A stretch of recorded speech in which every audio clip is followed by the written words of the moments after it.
Salut à tous et bienvenue à nouveau sur la chaîne de crêpes. Ouais, je sais, j'ai bronzé. C'est normal, malgré le fait qu'on soit en octobre, j'ai pris mes vacances d'été. Il était temps. Et donc je suis parti 10 jours en Grèce. Et là, j'ai vu des chats partout, tout le temps. Et ça m'a donné envie de vous faire une vidéo sur les chats grecs. Un crêpe, t'es pas jaloux? Parce qu'en Grèce, il y en avait énormément, partout, et je ne parle pas simplement de chats domestiques. Il y a des chats sauvages, un petit peu partout dans les villes, en dehors des villes, mais bon, forcément, nous, on était plutôt dans les villes. Et je trouve ça assez fou de voir autant de chats partout. Les Grecs adorent les chats. Beaucoup de petits goodies et produits dérivés et cartes postales, tels que ceci. Petit chat de Grèce. Donc du coup, je me suis interrogé, pourquoi autant de chats en Grèce? Bon, alors là, tout de suite, pourquoi il y en a autant aujourd'hui, je ne saurais pas trop vous dire. J'espère que ce n'est pas à cause de la crise et que ce ne sont pas des chats qui ont été abandonnés et qui se sont développés entre eux, je ne sais pas. Ce que je sais, c'est que effectivement, les Grecs aiment beaucoup les chats, mais que ça n'a pas toujours été le cas. Pendant l'Antiquité, les Grecs en fait n'avaient pas de chats, puisque comme nous le savons, les chats sont plutôt issus du croissant fertile et de l'Égypte. Il n'y en avait donc pas en Grèce. Ils ont effectivement appris à connaître cet animal, mais contrairement à l'Égypte où du coup le chat était presque déifié, les Grecs n'y ont pas vu d'intérêt. En plus, ils avaient déjà ce qu'il fallait sous la main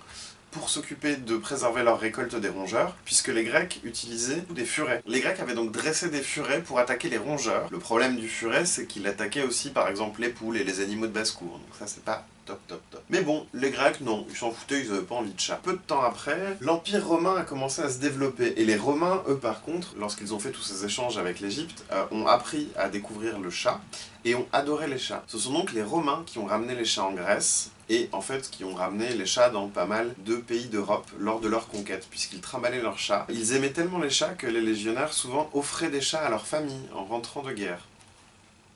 Parce que pourquoi pas? Fun fact, Jules César détestait les chats par contre. Non, lui c'était pas son truc. Donc voilà comment les chats sont arrivés en Grèce. Maintenant je vais me servir de cette vidéo comme excuse pour vous montrer des photos de mes vacances. Voilà, donc là forcément on a pris l'avion pour aller en Grèce parce que c'est moderne, c'est pratique, c'est rapide et puis c'est pas si cher si on s'y prend à l'avance et qu'on vole en low cost. Alors voilà, donc comme je disais, on est arrivé en fait à Thessalonique, ce que je ne vous avais pas dit. On s'est assez vite rendu compte qu'il y avait des chats partout. On voit un petit chat, par exemple, qui se cache derrière un bloc de pierre dans les rues de Thessalonique. Et c'est à partir de là que je me suis dit qu'il y en avait vraiment absolument partout. Sauf que je ne les ai pas tous filmés. Voilà, parce que j'étais en vacances. Les chats et les chatons, il y en a partout. Ils réclament de la nourriture et des câlins tout le temps. Il y en a dans les restaurants, comme ici, avec ce petit pipistrelle, car oui, je nomme tous les animaux que je croise. Dans la montagne, sur une falaise, nous étions posés sur un énorme rocher, et bah bim, un chat. Dans un monastère à 600 mètres d'altitude, un monastère orthodoxe, il était là, il était bien. Laureline, si tu regardes cette vidéo, n'est-ce pas un petit peu le cousin de la mythe? Ça c'est la vue, pardon, ça s'est glissé là, dis donc. Donc la vue à 600 mètres de hauteur, vue sur Kalambaka depuis les grands météores. Des petits chats dans un monastère en altitude, qui jouent à cache-cache, qui fouillent dans les affaires des gens, sans vergogne, parce que ce sont des chats qui font bien ce qu'ils veulent et que tout leur appartient. Alexandre, qui essaye d'attraper un chat. J'ai pas fait ça. Oh si.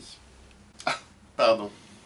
Ça c'est moi à la plage. Alors, ça c'est Pipistrelle 2. Beaucoup trop mignon. Ce petit amour se roulait. Ah là là. J'en fonds encore. Beaucoup trop mignon. Ça c'est le Parthénon. On était à Athènes, faut bien que je vous montre le Parthénon. À Athènes. Voilà. Puis ça, ce sont des petits chats de Athènes également. C'était une maman chat. Une maman chat, et puis une tortue. Il y en avait également. À l'état sauvage. Il y avait également beaucoup de chiens, mais ça nous intéressait moins. Donc, oh, alors là, c'est pas vrai. Non, alors on adore les chiens, mais je veux dire, on les filmait pas. Et puis il a bien fallu repartir, donc voilà, petite vue depuis l'avion.